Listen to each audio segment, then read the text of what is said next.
ସମୟରେ ସବଜିର ଦାମ ପ୍ରଚୁର କିନ୍ତୁ ସମସ୍ତେ ଟନ୍ ଟନ୍ ପ୍ରଡକ୍ସନ୍ ନେଉଛନ୍ତି, କୁଇଣ୍ଟାଲ କୁଇଣ୍ଟାଲ ପ୍ରଡକ୍ସନ୍ ନେଉଛନ୍ତି, କିନ୍ତୁ ମୋ ସମୟରେ କାହିଁକି ହେଉନି? କ'ଣ ସମସ୍ୟାଟା ରହୁଛି? ଜମିକୁ ଯାଉଛି ଫୁଲ ଭରପୁର ହେଇକି ରହୁଛି, କିନ୍ତୁ ସନ୍ଧ୍ୟାବେଳେ ଦେଖିଲା ବେଳକୁ ସେ ଝଡ଼ି ପଡ଼ିଯାଉଛି। କଷି ତ ଆସୁଛି, ଫୁଲରୁ କଷି ତ ଆସୁଛି, କିନ୍ତୁ ଫଳ ଛୋଟ ଛୋଟ ହଳଦିଆ ହେଇକି ଝଡ଼ି ପଡ଼ୁଛି। ଏଇଟା ସବୁ ଚାଷୀମାନଙ୍କ ପ୍ରୋବ୍ଲେମ୍। ଏଇଟା ଆମେ ଖୋଜିବାକୁ ପଡ଼ିବ। କାରଣ କ'ଣ ସେଇଟା ଖୋଜିବାକୁ ପଡ଼ିବ, କିନ୍ତୁ ଆମେ ଜାଣିପାରୁନୁ ଏହାର କାରଣ କ'ଣ।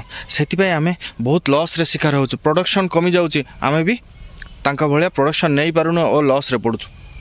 ସେଥିପାଇଁ ଆମେ ଜାଣିବା କେଉଁ କାରଣ ପାଇଁ ଏଇ ସମସ୍ୟାଟା ହେଉଛି, ଆଉ ଆମକୁ ଜାଣିବାକୁ ପଡ଼ିବ ଟେକ୍ନିକାଲି ଏଇ କାରଣଟା କ'ଣ, ଓ ନିଜେ ଡକ୍ଟର ହେବାକୁ ପଡ଼ିବ ଓ ନିଜେ ଇଞ୍ଜିନିୟର ହେବାକୁ ପଡ଼ିବ, ତାହେଲେ ଆମେ ଜାଣିପାରିବା। ଦେଖନ୍ତୁ, ପ୍ରକୃତ କାରଣ ବହୁତ କିଛି ରହୁଛି।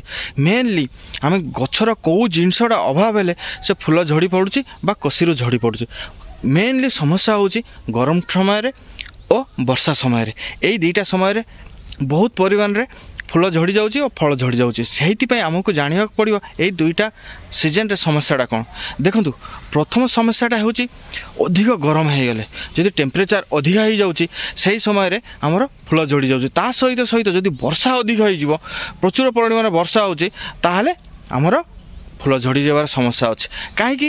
ଦେଖନ୍ତୁ, ଗରମରେ ଟେମ୍ପରେଚର ସହି ନପାରି ତ ଫୁଲ ଝଡ଼ି ଯାଉଛି। ତା ସହିତ ବର୍ଷା ଅଧିକ ହେଲେ କ'ଣ ହେଉଛି, ବର୍ଷା କଣ୍ଟିନ୍ୟୁ ହେଲେ ସେତେବେଳେ ପଲିନେସନ୍ ପାଇଁ ଯେଇ ଆମର ମହୁ ଆସେ, ମାନେ ମାଛି ଗୁଡ଼ା ଆସେ, ମହୁମାଛି ଗୁଡ଼ା ଆସେ ପଲିନେସନ୍ ପାଇଁ, ସେଇଟା ଆସିପାରେନି। ସେଥିରେ ଅଧା ଫୁଲ ଝଡ଼ିଯାଏ। ଏଥିପାଇଁ ପଲିନେସନ୍ ପରାଗକ୍ରିୟା ଯେଇଟା ହେଇପାରେ ନାହିଁ, ସେଥିପାଇଁ ଝଡ଼ିପାରେ। ଓ ତା ସହିତ ମେନ୍ ହେଉଛି ଆମର ବୋରୋନ୍ର ଅଭାବ, କ୍ୟାଲସିୟମର ଅଭାବ, ପଟାସର ଅଭାବ। ଯଦି ଏଇ ତିନିଟା ଜିନିଷର ଅଭାବ ହେଲେ ଆମର ଗଛର ଫୁଲ ଝଡ଼ିବାଟା ଥୟ, ଫୁଲରୁ ଫଳ କନଭର୍ଟ ହେବନି। ସେଥିପାଇଁ କ୍ୟାଲସିୟମ, ବୋରୋନ୍ ଆଉ ପଟାସ, ଏଇ ତିନିଟାକୁ ପରିମାଣ ମାତ୍ରାରେ ଦେବାକୁ ପଡ଼ିବ, ତାହେଲେ ଆମର ଏଇ ସମସ୍ୟା ହେବନି। ଏଇ ତିନିଟା ଜିନିଷର ଅଭାବ ପାଇଁ ଆମର ଫୁଲ ଝଡ଼ିଯାଏ। ତା ସହିତ ଆମେ ଜାଣିପାରୁନୁ। ଦେଖନ୍ତୁ, ଏବେ ଆମର କୁନ୍ଦ୍ରିବାଡ଼ିରେ ପୁରା କେତେ ସୁନ୍ଦର ଭାବରେ ଫୁଲ ଆସିଛି, ଦେଖନ୍ତୁ ପ୍ରବଳ ଫୁଲ। କିନ୍ତୁ ଏବେ ଯଦି ଆମେ ଆଉ ଥରେ ନାଇଟ୍ରୋଜେନ୍ ବା ୟୁରିଆ ପକାଇଦେବା, ତାହେଲେ ସେ ଗଛ ଖାଲି ବଢ଼ୁଥିବ, କିନ୍ତୁ ଫୁଲ ଆସିବନି। ସେଥିପାଇଁ ଆମକୁ ଜାଣିବାକୁ ପଡ଼ିବ ଯେ ନାଇଟ୍ରୋଜେନ୍ ବା ୟୁରିଆର କେତେବେଳେ ଆମେ ୟୁଜ୍ କରିବା, ଯଦି ବି କରିବା କେତେ ପରିମାଣରେ କରିବା, ସେ ଜିନିଷ ପ୍ରତି ଆମକୁ ଧ୍ୟାନ ଦେବାର ଅଛି। ତା ସହିତ ଦେଖିବାକୁ ପଡ଼ିବ ପୋକ, ଯେତେ ସବୁ ଚୂଷ କୀଟ, ମାନେ ଯେଟା ରହିଲା ହ୍ୱାଇଟ୍ ଫ୍ଲାଏ, ଥ୍ରିପ୍ସ, ମକଡ଼ି, ଏସବୁ ଜିନିଷ କ'ଣ କରେ, ପତ୍ରରୁ ରସ, କ୍ଲୋରୋଫିଲ୍ ଯାକ ଖାଇଯାଏ। ଖାଇଗଲେ କ'ଣ ହୁଏ, ତାର ଆମର ଫଟୋସିନ୍ଥେସିସ୍ ହେବାକୁ ଦିଏନି, ଖାଦ୍ୟ ପ୍ରସ୍ତୁତ କରିପାରେନି, ଯାହାଫଳରେ ପତ୍ର ଗୁଡ଼ା ହଳଦିଆ ହେଇଯାଏ ଓ ଫୁଲ ହେଲେ ବି ତାକୁ ଫଳ କନଭର୍ଟ ହେବାକୁ ହେଇପାରେନି। ପରାଗ ହେଇଯାଏ, କିନ୍ତୁ ତା ମ୍ୟାଚୁରିଟି ଆସେନି, ଖାଦ୍ୟ ସଠିକ୍ ପରିମାଣରେ ସେ ଫଳକୁ ଦେଇପାରେନି, ଯାହାଫଳରେ ଫଳ ବଢ଼ିପାରେନି।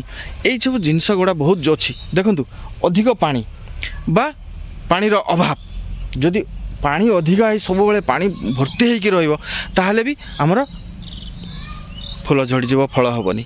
ଆଉ ଅଭାବ ହେଲେ ବି ହେବନି। ସବୁ ଜିନିଷ ବାଲାନ୍ସ କରିକି ଆମକୁ ଆଗକୁ ବଢ଼ିବାକୁ ପଡ଼ିବ। ବହୁତ ଲୋକ କହୁଛନ୍ତି ଆପଣ ଜାଣିଲେ କେମିତି? ଦେଖନ୍ତୁ, ଆମେ କ'ଣ ଇଏ କରିକି ଜାଣିଛୁ ନା, ଆମେ ବି ପାଠ ପଢ଼ିଛୁ, ଆମେ ବି ଗୋଟେ ଜାଗାରୁ ରିସର୍ଚ୍ଚ କରୁଛୁ। ଏଇ ଜିନିଷର ଅଭାବ ହେଲେ ଏଇଟା ଦେଇକି ଏକ୍ସପିରିଏନ୍ସ ହେବା ପରେ ଯାଇକି ଆମେ ଜିନିଷ କହୁଛୁ।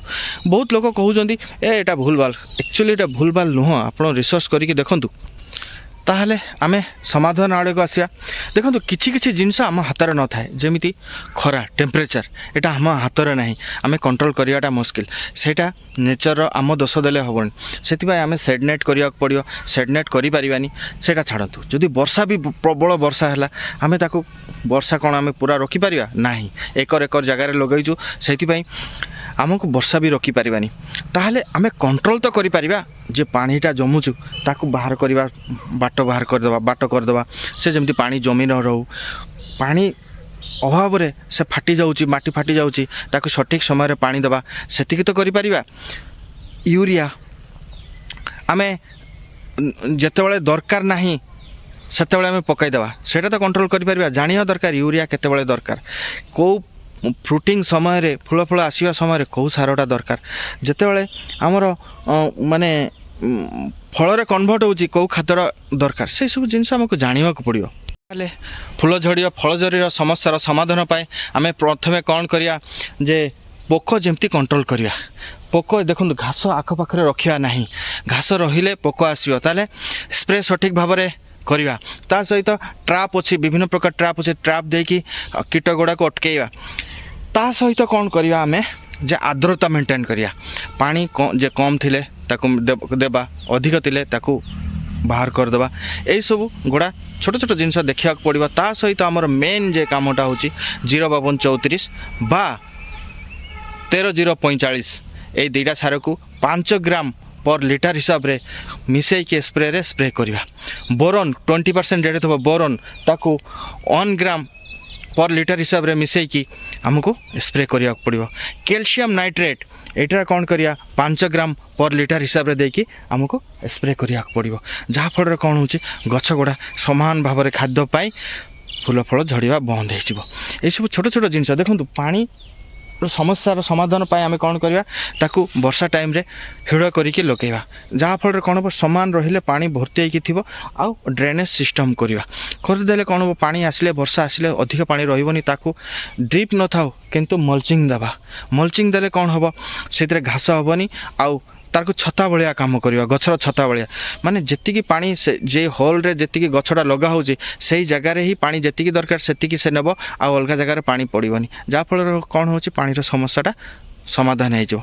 यही सब छोट छोट जिनस किंतु बहुत इंपोर्टेंट आपण मैंने ध्यान दियंतु फूल फलर समस्या समाधान हो। भिडियोटा बेसी लंबा करबनी ताहले पुणी देखाबो नुआ किछि नै नुआ अनुभूति नै सेते पर्यंत दियंतु मते विदाय बाय बाय।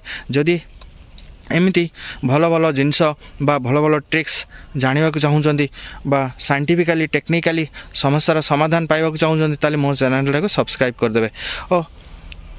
आउ जो नुआ चाषी भाई मैंने अच्छा जो मैंने समस्यार माने समाधान खोजुंट पाखे ये भिडियोटा पठाइदेवे। Thank you bye bye.